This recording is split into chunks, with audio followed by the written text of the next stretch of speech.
art is intrinsic to us as Indigenous people. You know, we create art for our ancient storytelling, for just living, you know, our daily lives of fishing or just picking fruit and bananas from our banana tree. We create art from anything. It's not a separate thing. You know, when we create work, it's all has a meaning. You know, like when you see patterns on the beach, when the waves come in and out, it leaves a marking in the sand. I just love that. You know, lots of form, texture and lines that nature creates. And yeah, so art, it's not a separate thing, it's part of us as Indigenous people. And I think that's where people say, you know, what do I do? Well, yes, I create things, but it's not a job for me and for us Indigenous people. You know, we do art because it's our living culture.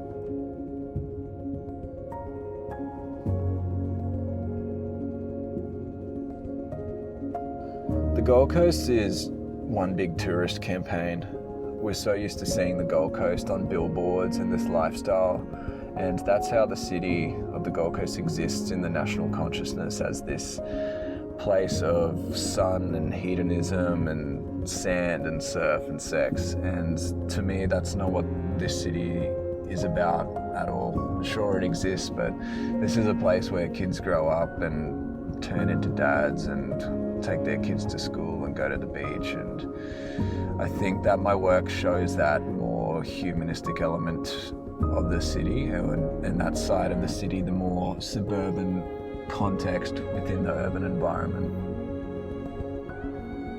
I'm really interested in film photography because it's most akin to poetry in my mind. When you pick up a film camera, you're governed by a certain amount of parameters, whether it's the amount of shots on the roll or the fact that you can't see what you're taking until you've had it developed. So there's this forced patience which has really led to me making better pictures.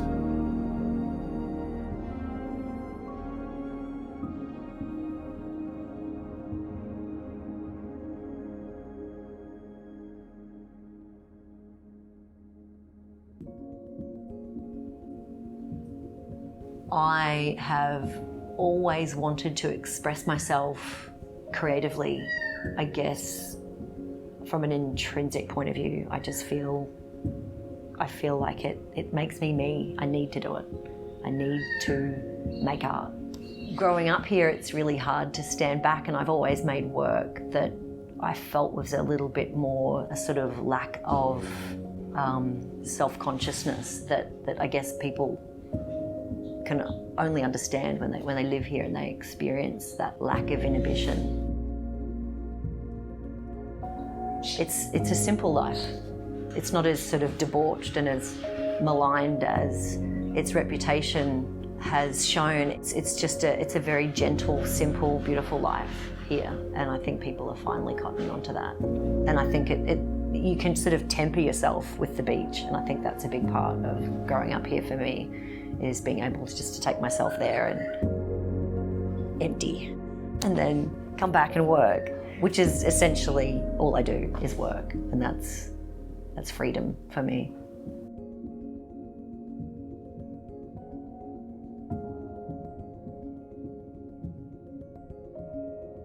There is just a wonderful transformative quality to clay, and it's so simple, it's almost poetic. Like, you can, in theory, dig clay out of the ground, process it, and work with it, and you can spend hours and days making something. And if you don't like it, you can put it in a bucket of water and it'll just turn to mush, and you could make something else, or you could even just put it back in the dam where you found it and it'll reintegrate with the environment perfectly.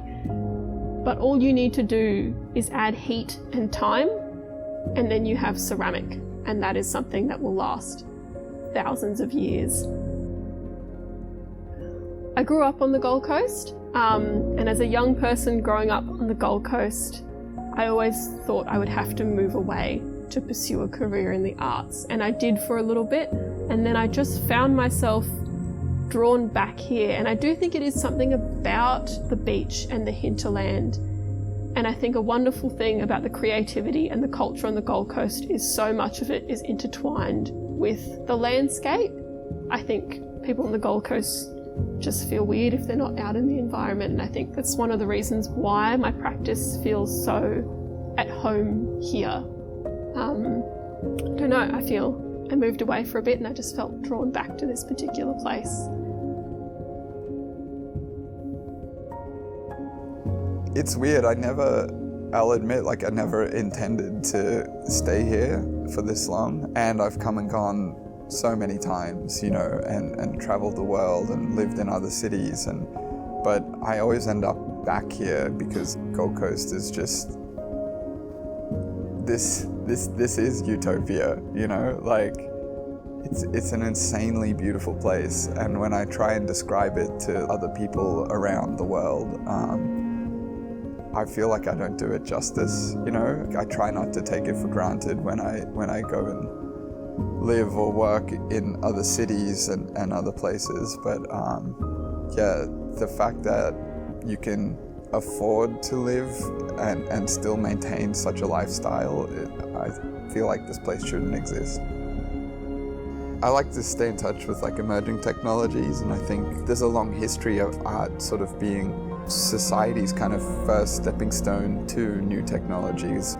I think it's the resourcefulness of the artist reflecting on what society has developed, and I think people are much more readily engaged with those ideas through art rather than as a sort of academic approach, and that's where the fun kind of starts.